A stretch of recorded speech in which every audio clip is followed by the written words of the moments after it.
There's only one disease known to mankind that is entirely incurable. This disease is lethal beyond comprehension. If one, God forbid, should contract this disease, he doesn't have much time left.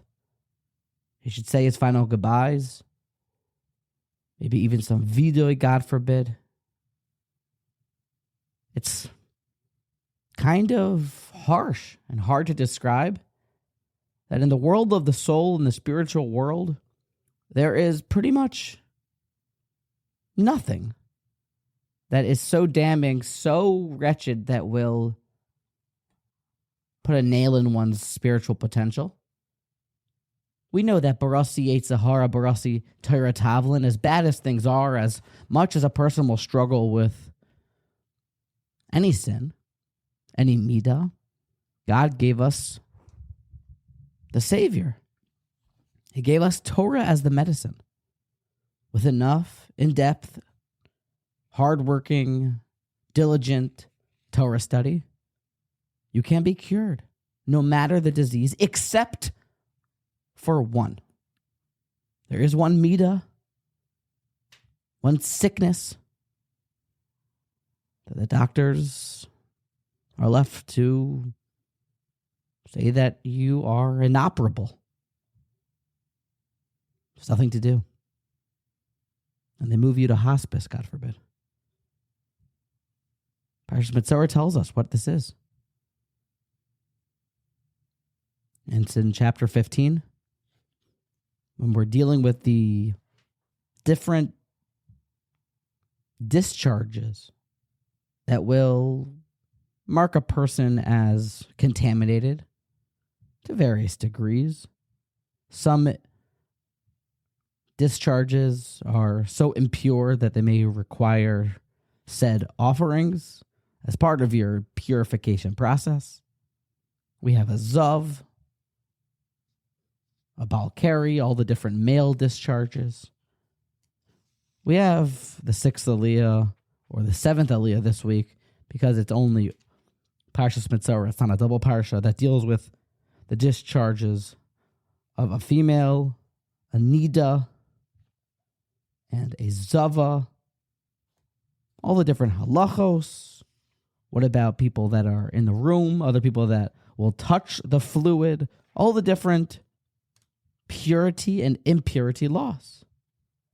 And at the very bottom of the rungs of impurity, meaning the most light, the easiest to purify yourself from an impurity, the most kal is the Bal Keri. Right at the very beginning, the Bal Keri is someone who has this certain type of seminal emission. It's an easy one. You hit up the mikvah and purify yourself. Except there's a kind of glaring and oddity in the halachos that pertain to a Bal Keri. See, this male, this individual who saw this seminal emission, this discharge, while he is impure, he is unable to study Torah. The Gemara tells us, while it is very light of an impurity, you're still not allowed to study Torah.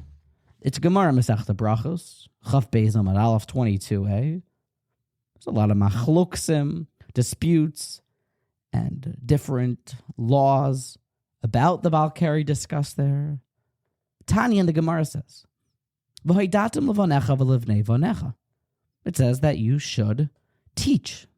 It's referring to Torah to your children. Uksiv Basrei, the Gemara tells us that the next pasuk, the juxtaposed verse, is Yom Asher Amadta Lefnei Hashem Elokecha Bechorev. Talking about the great revelation and the giving of the Torah at Har Sinai, the day you should recall that you stood at the mountain of Horeb. And the Gemara makes a connection. These two psukim are coming to tell us a new halacha. Ma lahalon be'ema ubegira uberesas uvezia. Just like the giving of the Torah was given with fear, with seriousness, with a trembling, and with an awe.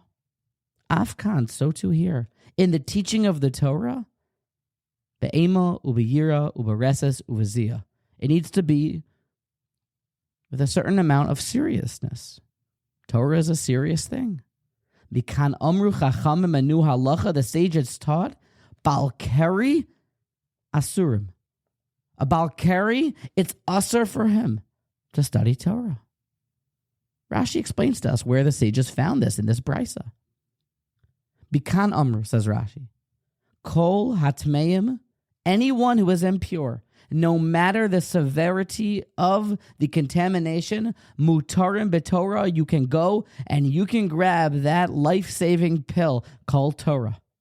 Sha'af heim, because they are able to, yecholim liyos be'ema uveresas. They can still keep the seriousness needed in Torah. They can keep that proper outlook on Torah study and the vibe of Talmud Torah. You can keep it in the right seriousness. Avol Bal Keri, but this individual who saw this type of emission, Eino ela mitoch kalos rosh v'zachos hadas. It only comes because of a lightness of head, v'zachos hadas, loosely translated as kind of a loose mind. You live life in a very jester-like way. It's all good fun. And the Masilas Yesharim, we should immediately cite as the understanding to this Rashi, the kalos rosh, lightness, thinking that everything is all in just fun and games, is what leads a person slowly, step by step, down a path of impure thoughts, impure actions, horrible, wretched sins that you never thought that you could encroach upon, but because everything is just a joke, slowly and rather steadily, the 7 steps towards apostasy become more like a slippery slope and an elevator down to the bottom floor of this parking garage. This Bal Keri, you know why you had this emission, this discharge? Because it's all a joke. The thoughts popping around your head, like that logo that you'll see when a computer screen goes into its screensaver mode, that it bounces off the walls, kind of the logo there. That's all going on in your head because of your inability to take life seriously. So slowly, these thoughts bouncing off of the walls of your brain, eventually they root themselves inside of your head. It becomes part of your consciousness. And then that all led you, because of your light-headedness, your ridiculing of the serious, you're just joshing around, you led yourself to this sin. And this disease, light-headedness, to be a jokester, witticism, quipping, is the only disease that is incurable, that is so lethal that you have lost your one hope, which is Torah study, connection to Torah. But not this folk, not this man, because Torah has to be done in a certain way, and you clearly can't keep your end of the deal. So this sickness, I'm sorry, it's the end of the road. It is rather astonishing that as light as the impurity is of the Bal Keri, it would seem, why not give him all the hope and chances in the world for purification? But yet no, because it came about through light-headedness. this one inoperable and horrible disease, you've been locked out of the cure. I heard from a friend once that there is nothing sadder in the world than an alterletz, an elderly clown, somebody that when they're 90 years old, they still have a way of joking about heaven and hell. They have this sort of looseness.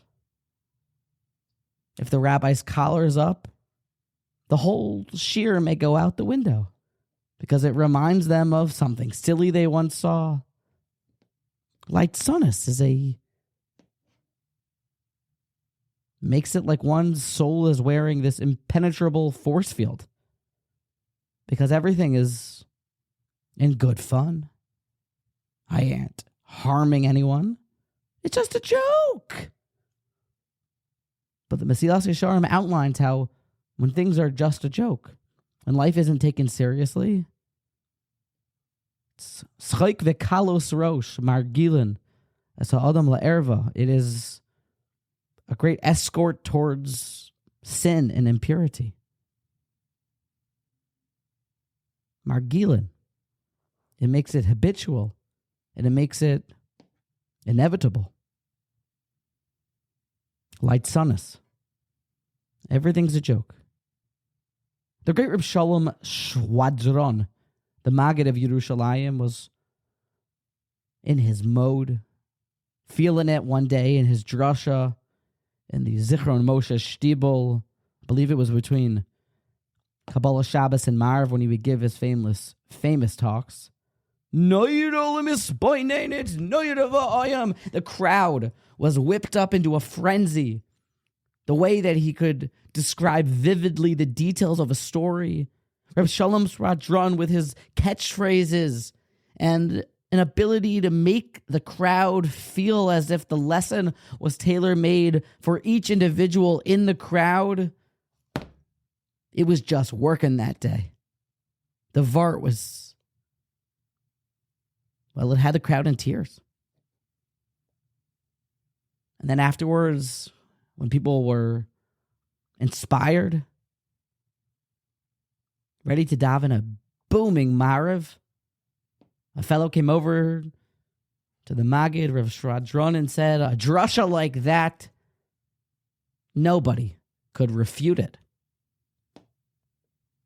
And Rav Shwadron responded, what are you talking about? Of course somebody could refute the drasha. He could even do it in just 2 words. The man, bewildered, said, yeah, what is that? Which words? Rav Shwadron's response, ha, ha. Because Light-Headedness is like canola oil on top of your metal shield that makes the arrows of musar and reproach slip right off and absolutely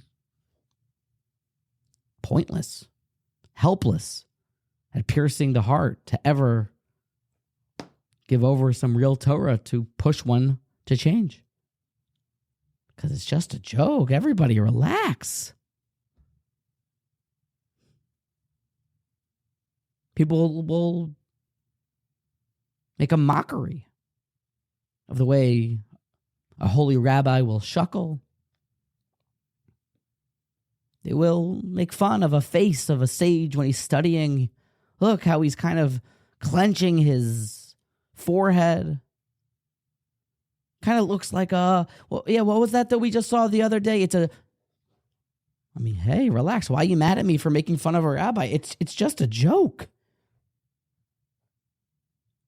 But in the Torah's eyes, it is far from a joke. You can't study Torah because everything's a joke.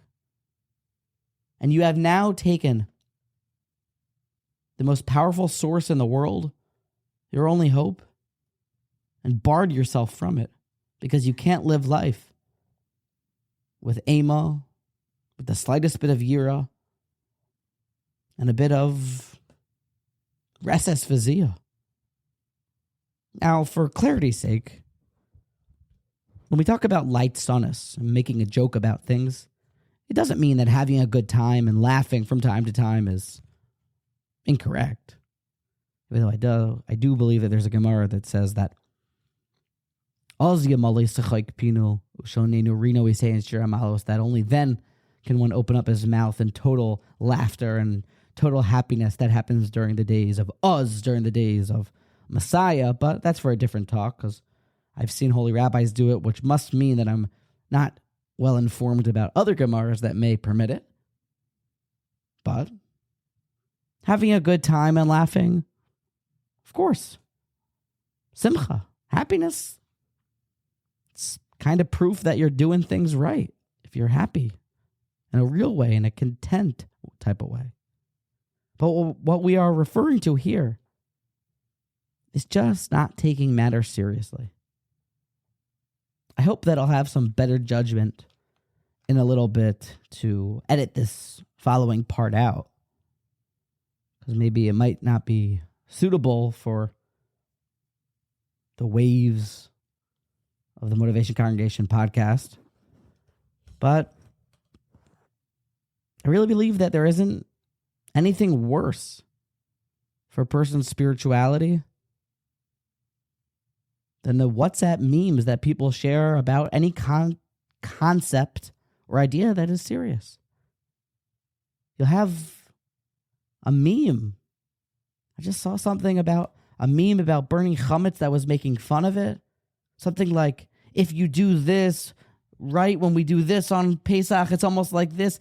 And it was making a mockery of the cancerous nature that is chametz on Pesach, because the Almighty, through infinite wisdom, told us that it's prohibited. But a fellow was just joking around, making a meme for fun, right? There is no cure for that disease. A meme, a ha-ha, could take an entire mother or father's seriousness in their avodas Hashem. They could become inspired overnight, and then with one ha-ha, one meme, one joke, one pun, a bit of mistimed, misplaced witticism, and they will destroy it all. There's no future. It's not exactly a laughing matter. What is the answer? Well, block those people that send you those memes. But what else? Well, we have a very clear-cut Metzora, a clear-cut tradition about how to deal with living life happily, but taking life seriously. And to cut straight to the point, the Alter of Kelm told us that we take the word seriously when the Torah tells us the answer. The Torah tells us that light-headedness, kalos rosh, zachus hadas, is the type of situation that Bal Keri will find himself. He takes everything with a light head, kalot rosh, light head. The opposite is the cure. A koved rosh, a heavy head. We read the words literally, the author said. You get for yourself a bowling ball head. Some heavy-headedness. That means that sometimes you have your head fall forward and keeping your head down. You keep your head with a koved rosh as a sort of way that you just don't flip your head flippantly left to right like a bird. Everything is jostling you out of your seriousness. But a heavy head, not from left to right, not all around. You stay focused, composed, and centered with a heavy head. It isn't exactly easy to develop overnight.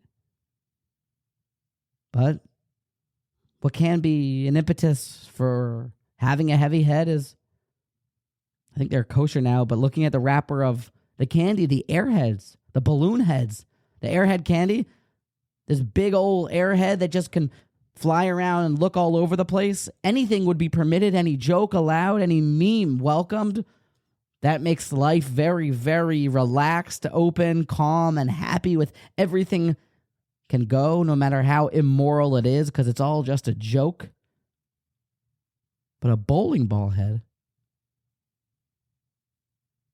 a little bit of seriousness, a little bit of a koved rosh,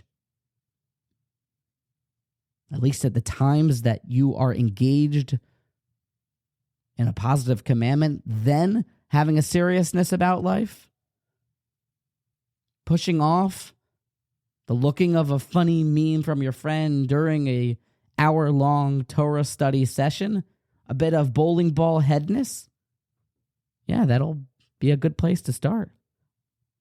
You know, in the television, radio, and movie industry, I'm not exactly that well versed in it, but from what I do know, one of the biggest proofs to this topic about Light-Headedness and erva really being connected and how even Torah can't save you is very much proved from this, because I don't believe you'll find a high-grossing book, radio show, television, or movie production, anything that's real comedy that isn't just packed with lowness, immorality, everything in good fun and jokes that just quickly leads to promiscuity, to other things that they're really trying to sell, but when things are jokes, you know, it's not exactly usher, it's just a joke. Quickly, things spiral out of control and lines are crossed. Al karchach ve'aleinu, to live life with a little bit more seriousness, to care a little bit more about our soul, our journey, our unique kochos, heaven, hell, punishments, excitements, real pleasures, eternality, goals, aspirations, the will of the Almighty, the will of friends, the will of parents, and less about memes and jokes and about balloon-headedness. Because the shocking revelation is that whatever impurity and inappropriateness we currently live with, it may be easily purified, easily cured. We just need a little bit of Torah, be'emo, be'reses ubezia, a little bit of Torah with some seriousness. But God forbid, even the slightest bit of inappropriateness, the low level of the impurity of the Bal Keri, he is still left hopeless, uncurable, because kalos rosh the way that he lives with everything is just one big joke. That Light-Headedness, that ridiculing and that mocking of serious things, that leads him to be suffering from a lethal illness that is uncurable.